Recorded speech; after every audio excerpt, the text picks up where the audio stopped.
Hey, Merry Christmas. How's everyone doing? Doing well? I love Christmas. It's a little bit hard to get in the Christmas mood when it's pushing 60 degrees. So if you broke a sweat after you put your sweater on, you're in good company. That's all I'm going to say, okay? So we've been talking about unexpected Advent. Advent is this season on the church calendar where we probe the brokenness of humanity, and we sit in a place of ready, which includes lament. We're kind of used to in our culture rushing right to Christmas, but in the church calendar, it actually says, hold up a second. And I love Fleming Rutledge. It's a great theologian and author. She says, Advent begins in the dark. And that's what we're going to explore today. We're going to talk about how the light of God breaks into the darkness. It breaks through the darkness. First, we have to acknowledge that there is darkness. There is darkness in our world. There's darkness all around us. There's darkness that we struggle with even inside of ourselves. And it's in that condition that Jesus shows up. And so that's what we're going to do today. At the very end, we're going to do a candle lighting. So if you missed your opportunity to get your candles, don't all get up at once because I'll take that personally. But on these tables back here, go ahead and grab a candle. You've got about 45 to 65 minutes, and then I'll wrap up, okay? Oh, you have something to do tonight? What? This is Jesus' birthday, y'all. Come on, settle in. No, I'm just kidding. We'll be fine. You'll be fine. So the thing is, life doesn't happen mostly in the brightness, the bushy-tailed, awakeness.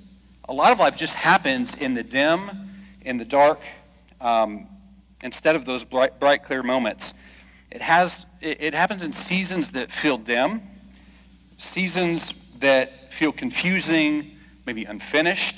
Maybe there's a part of your life that just feels like an unclosed loop. Like you're trying to celebrate the end of 2025, and you're still going, I'm still trying to get through 2020 and all of that. I had 2020 vision half a decade later that hasn't showed up yet, right? So if you're feeling that, Advent is that season to probe that and allow the work of God in our lives to do what he wants to do. Anxiety shows up without warning. People carry grief much longer than they really expect. Relationships drift. Prayers go unanswered. Progress feels slower than it should. So if that's where you're at, you've come to the right place. You've come to the house of God, to the people of God, to be with God, to sort through this. And so we're familiar with this storyline. We see it all around us in the books that we read, the movies that we watch, the shows that we watch. In fact, my sons and I are currently making our way through Stranger Things right now. So no spoilers. We're in season 3, and it's picking up. It's a great show, but you've got to be in a place where you don't just see, you've got to see nuance in life. You don't just see good guys and bad guys. You see the storyline, and people have a character arc, and they have redemption. But as we watch Stranger Things, it goes on. Every episode and every season has this arc to it that we're very familiar with. It starts out and everybody's happy. And that's it's nice. But that's not a good story. It's everybody's happy the end. And it's when you're 5, that's a great book, right? It's read that to me again, right? Your parents are all right, here, let's find Spot again. Here's Spot, right? In Stranger Things, the shows that start out happy. People are together, the seasons, I should say. Then something happens. There's a complication. Something's revealed. There's a mystery. And then it gets really dark. It gets really dark. It gets dark like Lord of the Rings dark. It gets dark like Harry Potter dark. It gets biblical dark. You know what I'm saying? And then the characters figure out something. They miraculously survive. They break through. They solve the riddle, solve the puzzle, put it together. It's their journey that they've been on, the growth in their character, their formation personally, and it's the tribe that pulls together that gets them through. So we love stories like that. This isn't original because this is the meta story. And yet, when we look at our lives, we go, my life sucks. Because we were watching it for kind of an escape, and then we forget we're in a story too. Our lives are a part of the big story, and yes, there are good days, and there are bad days, and there are days all the way in between, and you can have good and bad happen in the same day. We forget that we're part of this story. And so what I want to remind us is that if you're going through a hard part, that just means the story isn't over yet. None of these stories, they may end on a cliffhanger. They may end on a sort of mystery that pushes you into the next episode or the next season. But if there's trouble, that means there hasn't been the breakthrough and the resolution for the story to end yet. If you're surrounded by darkness, just know Act 3 is about to happen. That's the storyline, right? So we forget all of that. We talk about God as light, hope, and peace, and yet many of us, we quietly wonder why life still feels heavy if those things are true. Like, if God is this good, then why does my life look like this? The tension isn't theoretical for us. It's very real, and we wonder, if God is present and good, why does darkness still have such a grip on our days and nights? And so this is where faith can start to feel fragile. We can start to question things. We question our purpose. We question God. We question his goodness. We question the Bible. We just question everything. Because we know intuitively and deep down something isn't right, and it's not meant to be like this. Our experience shouts at us louder than our belief does. We want a light that fixes things, not just a light that keeps us warm and comfortable. We want a light that shows up and chases away the darkness and sets everything right. And yet, we still live in this tension of the not yet. Something has happened, but things aren't yet put in order like we know they should be and they will be. And we just are left wondering and waiting when. Like, one of the most prayed prayers in the Bible is, "How long, O Lord?" You may have prayed that and not even known that was from the Bible. But like saints for thousands of years of Jewish and Christian history have prayed that prayer. How long, O Lord? And so we don't want to pretend that everything is fine. That doesn't actually help, and it doesn't actually get us there. What we need is a faith that can exist honestly in this real life that we inhabit. And so the opening chapter of the Gospel of John, John is really unique because you have the three Gospels that have kind of a linear telling of things, and then you have the Gospel of John that is like, he shows up like this poet, and it's pretty profound and amazing. So here's how he challenges darkness head on with the birth of Christ in a poetic way. John chapter 1, verse 1. In the beginning was the Word, and the Word was with God, and the Word was God. He was with God in the beginning. Through him all things were made. Without him nothing was made that has been made. In him was life, and that life was the light of all mankind. So all of that is pre-birth narrative.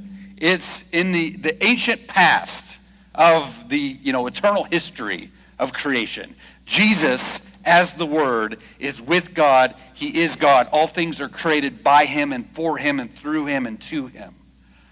And then we get to this final line. The light shines in the darkness, and the darkness has not overcome it, will not overcome it, can't even think about it. And actually, some of the translations says that the darkness cannot comprehend it. It cannot understand it. The light is so light. The light is so good. The light is so life-giving that anything dark can't even have anything to do with it, can't comprehend it, understand it, be anywhere near it. And that line, though, is not poetic optimism. It's a claim about reality. It's not just something to memorize as a verse, but it's actually something to ponder and go, do I really agree with that? Do I believe this life light overcomes darkness, and the darkness is scattered each and every time it shows up? Notice what it doesn't say. It doesn't say that the darkness disappears. It says the darkness doesn't win. And there is a difference. John goes on to say that this light entered the world in the person of Jesus. God didn't remain distant or theoretical as a concept. He stepped into human life with all its fragility and all its fear. The incarnation is not God fixing things from afar. It's God showing up and moving right into the neighborhood. The birth narrative and the other gospels reinforce this very truth. The Magi, for instance, were men from the east who saw a significant star, and they were moved to follow it to Jerusalem. And upon inquiring about the birth of Jesus that this signified to King Herod, they understood they were now caught up in this scheme with nefarious underpinnings. And yet instead of play into it, they subverted it. Here's what Matthew says in chapter 2, verse 9. After they heard the King Herod, they went on their way, and the star they had seen when it rose went ahead of them until it stopped over the place where the child was. When they saw the star, they were overjoyed. On coming to the house, they saw the child with his mother Mary, and they bowed down and worshipped him. Then they opened their treasures, presented him with the gifts of gold, frankincense, and myrrh. And having been warned in a dream not to go back to Herod, they returned to their country by another route. Do you know what's interesting to me? Is that in the birth narrative of Jesus, how many times darkness shows up? Like nighttime, literal darkness. And God invades it each and every time. Like the Magi see a star in the sky. I don't know about you. I'm pretty sure it's the same in the ancient Near East. You know, there's not many stars during the daytime. You have to wait till the nighttime to see that, to see the twinkling and to see like things move in the heavenlies, right? You're like, I don't know, is that what I'm thinking? Let's wait till it gets a little bit darker and we can see it. God shows up when it's dark. And then they're caught up in this scheme of King Herod. They follow the star around. And then one of them is given a dream and warned about it. Like, again, you know, I don't know about you. I tend to be awake during the day and sleep at night. That's when people dream. So God uses the darkness to his advantage. Isn't that interesting to you? You ever thought about that? How much of this stuff happens at nighttime in the darkness?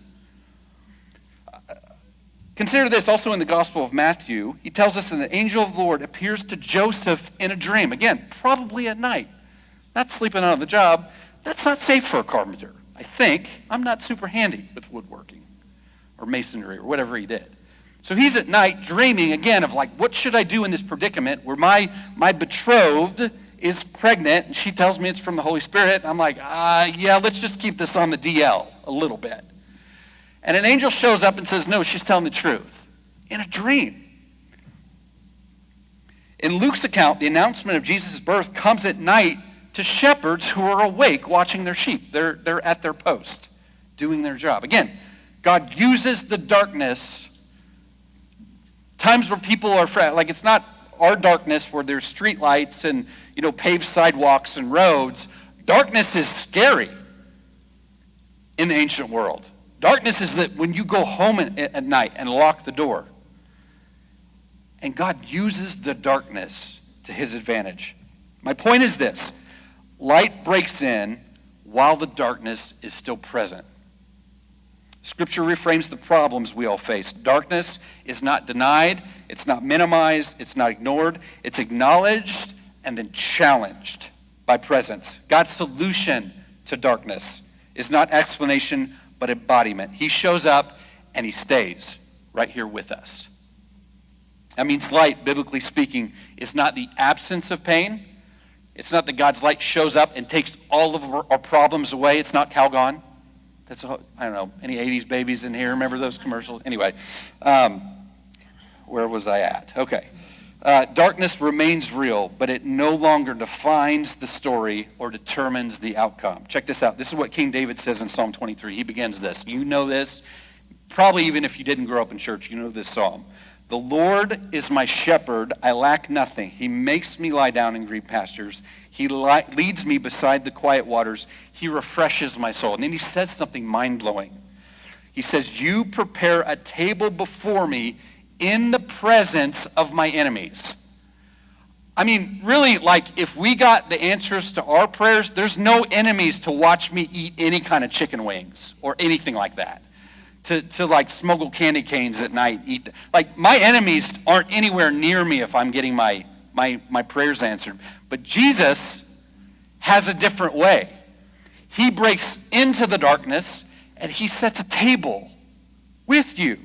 He sups, he fellowships with you not without the darkness of the world around, but he does it with you in the midst of what you're going through. And yes, there are times where the pain is taken away, the problem is solved, but I find that most often, I'm still aware that there are unsolved issues, there are tensions, there's unclosed loops, and still Jesus shows up right in the middle and fellowships with me in the midst of that. It's almost to say the darkness isn't banished, not yet anyway, but we get to sit right down in the middle of it alongside God, and the darkness has to watch us be ministered to. The darkness has to watch you have your character formed so you're more like Jesus. The darkness has to watch you be healed and be strengthened and be resilient so that you can eventually overcome with God's grace. The darkness, the enemy, has to watch all of that.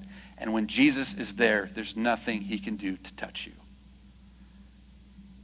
I think, like in the story, like if you think of this as a story, that's a much cooler story.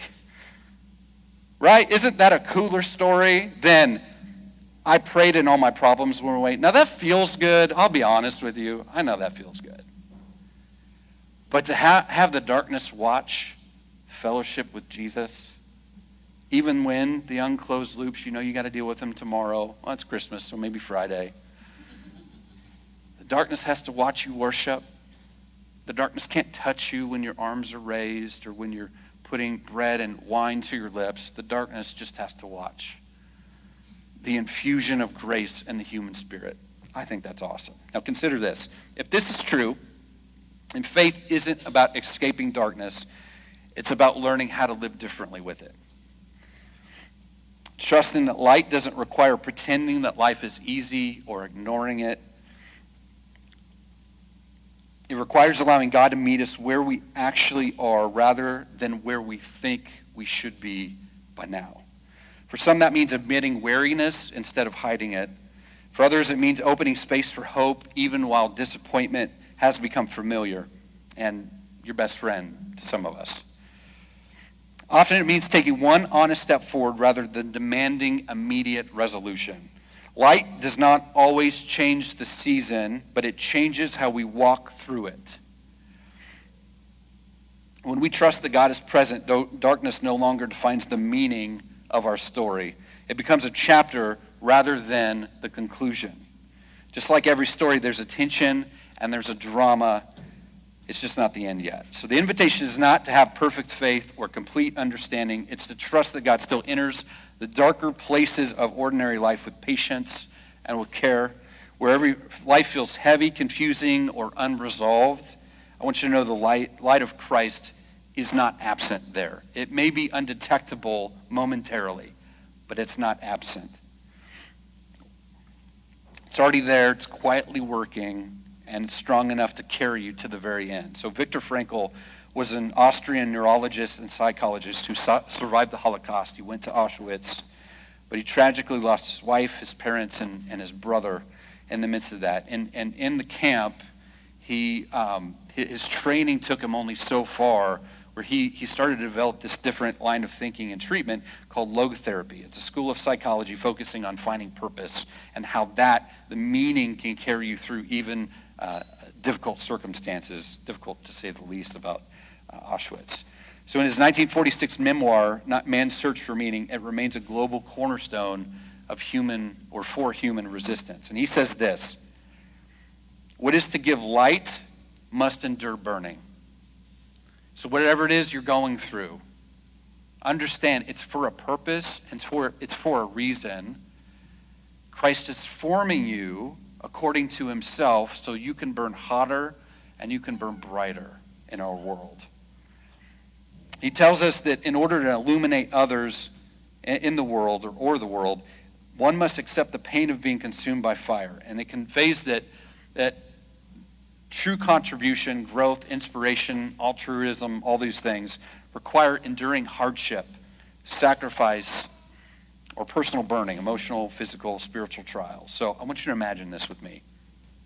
Imagine if this is true, Imagine how your life could be different with it. Imagine that this shaped us and you faced uncertainty without being paralyzed by it. Imagine allowing the burning to purge and to have its work in you. Imagine a grief that's real, but it's no longer isolating. Imagine anxiety that no longer defines your decisions because you believe that you're not alone in the midst of it. Imagine relationships marked by more patience because fear is no longer driving that conversation. Imagine courage taking the next step even when you can't see the full path ahead of you. Imagine hope that does not depend on perfect outcomes but on faithful presence. That's what life looks like when light is trusted rather than demanded. Not a life without darkness, but a life no longer ruled by it. His light, the light of Jesus, the light of Christ, still shines. It still enters ordinary, everyday people's lives like you and me. And it's still strong enough to endure whatever darkness we face. God is not surprised by any of it. And his offer is to be constantly present with you in the midst of it. So I want to invite you to please stand, and I'll have the worship team come forward.